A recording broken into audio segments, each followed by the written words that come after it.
नमस्कार दोस्तों, learn to earn channel पे आपका स्वागत है। कि जैसे बैंक निफ्टी ने कल 40,500 से 39,400 तक 1100 पॉइंट अराउंड 1100 पॉइंट मूवमेंट थी। तो अब हम देखते हैं कि निफ्टी और बैंक निफ्टी मंडे के लिए कैसे कामकाज कर सकता है। पहले हम ये देख लेते हैं कि क्या हम ये मूवमेंट कैच कर सकते थे का, क्योंकि 20, 21, 22, 23 इस 4 दिनों में मार्केट अराउंड 2200 पॉइंट मूवमेंट दी। तो क्या हमें ये मूवमेंट कैच कर सकते थे का? तो हाँ, बिल्कुल हम ये मूवमेंट कैच कर सकते थे। तो ये ऊपर के लिए हो रही है 41 अराउंड 41,600 और ये नीचे की लेवल है 39,400। तो ये पूरे पॉइंट हो गए 2200। तो क्या आपको ये लेवल कैच करनी आ सकती थी का? तो अब हम ये चार्ट पे देख लेंगे। तो चलो पहले देख लेते हैं कि वनडे के चार्ट पे। तो वनडे के चार्ट पे हम देख सकते हैं कि हमारा एक चैनल बना हुआ था। तो इस चैनल में मतलब ये वाला और ये वाला चैनल बना हुआ था। इस चैनल में हमें एक कैंडल इस चैनल के बाहर क्लोज देनी चाहिए, तब हम ट्रेड ले सकते हैं। तो इस ये चैनल कल के लिए गैप डाउन, मतलब कल परसों मतलब थर्सडे के लिए गैप डाउन ओपन हुआ और वहीं से नीचे आने लगा। तो एग्जैक्टली ये मोमेंट भी हम कैच कर सकते थे और ये भी मोमेंट कैच कर सकते थे हम। तो हमें अपने एनालिसिस पे, इसके लिए हमें अपने एनालिसिस पे भरोसा चाहिए। तो हम ये भरोसा कैसे ला सकते हैं? तो पहले ए देख लेते हैं हम। इसके लिए हमें मार्केट के बैक टेस्ट करना चाहिए। जो हमारा एनालिसिस है, हमारे इंडिकेटर्स है, जो हम स्टडी करते हैं, बैक टेस्ट करते हैं, पेपर पे स्टडी करते हैं, वो हमें पहले टेस्ट करना चाहिए। और उस पर हमें अपने टेस्ट पे, इंडिकेटर पे, एनालिसिस पे भरोसा चाहिए। क्योंकि और भरोसा पाने के लिए आपको उस पर ट्रेड लेना पड़ेगा। क्योंकि पहले आपको बैक टेस्ट करने के लिए एक एक लॉट पे ट्रेड करना पड़ेगा। मतलब ऐसा एक चैनल बनाए, एक कैंडल नीचे क्लोज दी और जैसे ये नीचे कैंडल क्लोज दी तो हम यहाँ ओपन होने के बाद मार्केट यहाँ हम एक ट्रेड ले सकते थे। एक ही लॉट लेना है बैक टेस्ट के लिए और देखना है कि हमें कैसे हमारा एनालिसिस फॉलो करता है या नहीं। तो ऐसे हम खुद पर भरोसा ला सकते हैं, बैक टेस्ट करके, एक एक लॉट में ट्रेड करके। रियल मार्केट में फिर हम ज्यादा क्वांटिटी लेके और ज्यादा देर बैठ सकते, 500-600 पॉइंट कैच कर सकते। तो आपको इसके लिए भी स्टडी करना पड़ेगा, बैक टेस्ट करने पड़ेंगे, अपने एनालिसिस पे भरोसा करना पड़ेगा पहले। तो अब हम देखते हैं निफ्टी और बैंक निफ्टी का एनालिसिस। तो पहले हम बैंक निफ्टी का देख लेते हैं।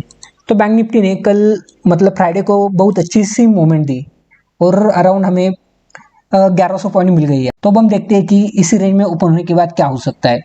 तो इसी रेंज में ओपन होने के बाद जैसे ही 39 लेवल देख लेते हैं पहले। 39,400 ये लेवल है। 39 जैसे ही 39,400 क्रॉस कर देगा नीचे, तो हमें नीचे की साइड एक बहुत अच्छी सी मूवमेंट मिल सकती है। लेकिन आज है सैटरडे के दिन वीडियो मैं बना रहा हूँ, तो डाउ फ्यूचर तो मुझे निगेटिव ही दिख रहे हैं। तो इसलिए मुझे लगता है कि डायरेक्टली हमारा मार्केट गैप डाउन ही होगा। तो हम एक्सपेक्ट करते हैं कि गैप डाउन के पहले सिनेरियो देख लेते हैं, गैप डाउन कहाँ तक हो सकता है। तो गैप डाउन हम एक्सपेक्ट करते हैं कि 38,800 और 39,000 तक हम गैप डाउन देख सकते हैं। हम पहले देख लेते हैं कि 39,000 तक गैप डाउन देख लेते हैं। 39,100 तक, जैसे 39 या 39,100 तक गैप डाउन होगा मार्केट डायरेक्टली यहाँ, तो यहाँ हमें थोड़ी देर देखना चाहिए। मतलब रेड कैंडल बननी चाहिए, निगेटिव मतलब न्यूट्रल बननी चाहिए, या ऐसा इनवर्स हैमर बनना चाहिए, या कोई ऐसी कैंडल बननी चाहिए। जैसे ही उसका लो ब्रेक करेगा तो हम एक ट्रेड ले सकते हैं इसके नीचे। और हमारे टारगेट हो गए अराउंड 38,800 तक टारगेट हो गया हमारे नीचे। 38,820 तक टारगेट हो गए हमारे नीचे। तो वहाँ 38,800 एक हमारा स्ट्रॉन्ग सपोर्ट होगा कल के लिए, मंडे के लिए। तो वहाँ हम देखना चाहिए हमें कि मार्केट कैसे रिएक्ट करता है। थोड़ी देर वहाँ रुकने के बाद नीचे के टारगेट हमारे ओपन हो सकते हैं। और नीचे के टारगेट हो गए हमारे 38,720 और 38,515, ये हमारे नीचे के लिए टारगेट हो सकते हैं। तो लेकिन हमें 38,800 के पास आसपास देखना चाहिए, वहाँ कोई पॉजिटिव कैंडल या कोई न्यूट्रल कैंडल बनती है कि नहीं। तो 38,800 के आसपास आने के बाद हमें कॉल की साइड पोजीशन में भी बैठ सकते हैं। 38,810, 20 या 40 पास, 40-50 के आसपास थोड़ा आपको टॉलरेंस रखना चाहिए वहाँ, कि थोड़ी ऊपर नीचे 40-50 पॉइंट ऊपर नीचे आपको खुद को देखना चाहिए। तो वहाँ हम एक कॉल की पोजीशन में भी बैठ सकते हैं। वहाँ हमें कोई पैटर्न देखना चाहिए, कोई कैंडल देखनी चाहिए या कोई कंसोलिडेशन देखना चाहिए। आपको अपने एनालिसिस पे भरोसा चाहिए, आपको चार्ट ऑब्जर्व करना चाहिए कि कौन सी कैंडल कैसे रिएक्ट करती है, कि कौन से कंसोलिडेशन के बाद मार्केट ज़्यादा मूवमेंट देता है। तो इसलिए आपको चार्ट देखना चाहिए, हर रोज चार्ट देखना चाहिए आपको। तो 38,800 के पास हमें एक कॉल की पोजीशन की भी हम सोच सकते हैं। तो हमारे ऊपर के लिए टारगेट हो गए 38,980, ऊपर के लिए हमारे टारगेट हो गए 38,980 और 39,280, ये हमारे ऊपर के लिए टारगेट हो गई। 38,800 के आसपास ओपन होने के मतलब आने के बाद कोई पॉजिटिव या कोई सिग्नल मिलता है हमें, तो हमारे ऊपर के लिए ये टारगेट हो गई। तो हमें गैप अप के बारे में तो कोई सिनेरियो देखने वाली ही नहीं है, क्योंकि गैप अप तो कल मंडे को होने वाला नहीं है, या गैप अप होगा तो हम कॉल की पोजीशन में बिल्कुल बैठेंगे नहीं, बिल्कुल बैठेंगे नहीं हम। तो हमें गैप अप होगा तो हमें फिर से ए लेवल 39,400 एक रेजिस्टेंस सपोर्ट की तरह काम करेगी। फिर गैप अप होगा 39,800 के आसपास, ऐसा कुछ गैप अप होगा तो 39,400 फिर से एक सपोर्ट की तरह ऐड करेगी। बस 39,400 के आसपास या कोई कंसोलिडेशन होनी चाहिए, और जैसे ही नीचे ब्रेक करेगी तब हम एक पुट साइड का ट्रेड ले सकते हैं 39,400 के नीचे। तो 39,400 के नीचे वही हमारे ट्रेड हो गए 39,280, 38,980, 38,810, 10, 38,720, ये हमारे नीचे के लिए टारगेट हो गए। तो अब हम देखते हैं कि 5 मिनट और 15 मिनट और 1 आवर का चार्ट देखते हैं पहले। तो 15 मिनट के चार्ट पे भी हमें कोई सिग्नल नहीं, मतलब वही 5 मिनट के चार्ट जैसा ही चार्ट है, और 1 आवर के चार्ट पे हमें कुछ दिख रहा है। तो 1 आवर के चार्ट पे ये जो ट्रेंड लाइन आ रही है नीचे से, तो मैं आपको पहले ट्रेंड लाइन दिखाता हूँ। ये जो ट्रेंड लाइन आ रही है नीचे से, तो एक हमें सपोर्ट का काम कर सकती है। तो यहाँ एक सपोर्ट ले सकता है, और ये लेवल है 38,800, 38,800 और 850 के बीच में ये लेवल है। तो यहाँ हम एक कॉल की पोजीशन भी सोच सकते हैं, या कोई थोड़ी देर हमें देख सकते हैं कि यहाँ मार्केट कैसे रिएक्ट करता है। तो अब हम देख लेते हैं कि वनडे का चार्ट भी देख लेते हैं हम। वनडे के चार्ट पे कैसा हालचाल है देख लेते हैं पहले। कि वनडे के चार्ट पे तो हमें बहुत अच्छी मोमेंट कैच कर सकते थे, 39,900 के आसपास से हम एक मोमेंट कैच कर सकते थे। सॉरी 40,900 के आसपास से हम एक मोमेंट कैच कर सकते थे, जैसे इस चैनल के बाहर निकला मार्केट।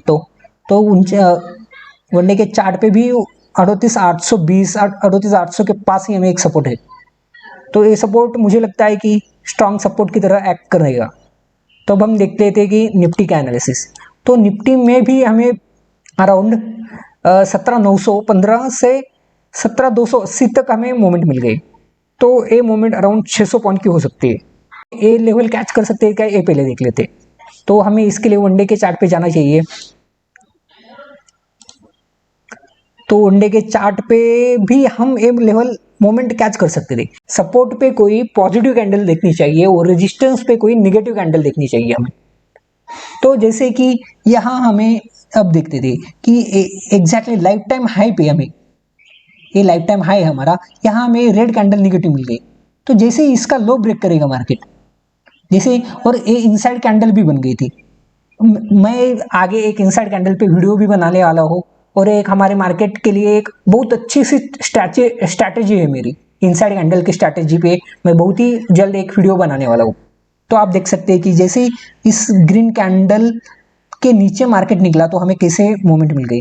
तो ये रेड कैंडल है, तो यहाँ हमें एक निगेटिव सिग्नल मिला। तो अब हम दूसरा सिग्नल देख लेते हैं कि हमें नीचे मार्केट आने के बाद यहाँ एक ऊपर जाने लगा, ये ऊपर गैप अप हुआ, और गैप अप ऊपर होने के बाद हमें यहाँ एक इनवर्स हैमर मिला। मैं हर एनालिसिस में बताता हूँ कि कहीं भी सपोर्ट के रेजिस्टेंस के बाद हमें इनवर्स हैमर देखना चाहिए, कोई रेजिस्टेंस के पास। तो यहाँ एक इनवर्स हैमर मिला, और जैसे ही इनवर्स हैमर का लो ब्रेक कर दिया, तो आप देख सकते हैं कि हमें यहाँ कितनी अच्छी मूवमेंट मिल गई। अब हम देखते हैं कि निफ्टी का कल के लिए क्या हो सकता है, कैसे एनालिसिस हो सकता है। तो जैसे ही निफ्टी 17,300 के नीचे निकलेगा, फ्लैट ओपन होने के बाद तो हमें एक 275 के नीचे निकलेगा तो हम एक पुट की साइड पोजीशन बना सकते हैं। 17,275 के नीचे निकला तो हमारे नीचे के लिए टारगेट हो गए 17,220, 17,160। 17,160 आप एक लेवल नोट डाउन करके रखिए, ये हमारा एक स्ट्रॉन्ग सपोर्ट है। तो इसके नीचे भी मतलब यहाँ थोड़ी देर कंसोलिडेशन करके नीचे गया 17,160 के, 17,160 इसके नीचे गया तो हमारे और भी नीचे के लेवल हो गए 17,120 और 17,060। तो 17,160 एक आप लेवल नोट डाउन करके रखिए। या हम डायरेक्टली, मुझे लगता है कि कल डायरेक्टली गैप डाउन ही होगा ओपन, और गैप डाउन ओपन मुझे लगता है कि 17,200 या 150 के बीच में ही होगा। और वहां गैप डाउन ओपन होने के बाद हमें थोड़ी देर देखना चाहिए कैसा रिएक्ट करता है। 17,150 इस लेवल पे या 17,170 इस लेवल, इसी रेंज में गैप डाउन ओपन होने के बाद हमें यहाँ थोड़ी देर एक कैंडल बनने देनी चाहिए। मतलब यहाँ ये रेड कैंडल बन गई या कोई निगेटिव कैंडल बन गई। निगेटिव कैंडल मतलब ऐसी इन्वर्टेड हैमर और कोई न्यूट्रल कैंडल या कोई कंसोलिडेशन मिला और जैसे ही उसका हाई ब्रेक हो गया, लो ब्रेक होगा तो हम यहाँ ट्रेड लेंगे। गैप डाउन ओपन होने के बाद पहले 5 मिनट हम ट्रेड नहीं लेंगे। मैं आपको अभी बता रहा हूँ कि पहले 5 मिनट ट्रेड हम नहीं लेंगे। एक कैंडल रेड बननी चाहिए पहले 5 मिनट की, और दूसरी कैंडल उसका लो ब्रेक करेगी तो हम एक पुट साइड की पोजीशन बैठ सकते हैं। और जैसे ही एक कैंडल ग्रीन बनेगी, पहली कैंडल 5 मिनट की ग्रीन बनेगी और दूसरी कैंडल उसका हाई ब्रेक कर देगी दूसरी कैंडल, तो हम एक कॉल साइड की पोजीशन में भी बैठ सकते हैं यहाँ। और हमारे ऊपर के लिए टारगेट वही हो गई 17,280, ऊपर के लिए टारगेट हो गए 17,280 और 17,350। तो यहाँ पुट की साइड भी बैठ सकते हैं, लेकिन यहाँ कोई हमें रेड कैंडल मतलब पहली 5 मिनट की कैंडल कोई रेड बननी चाहिए।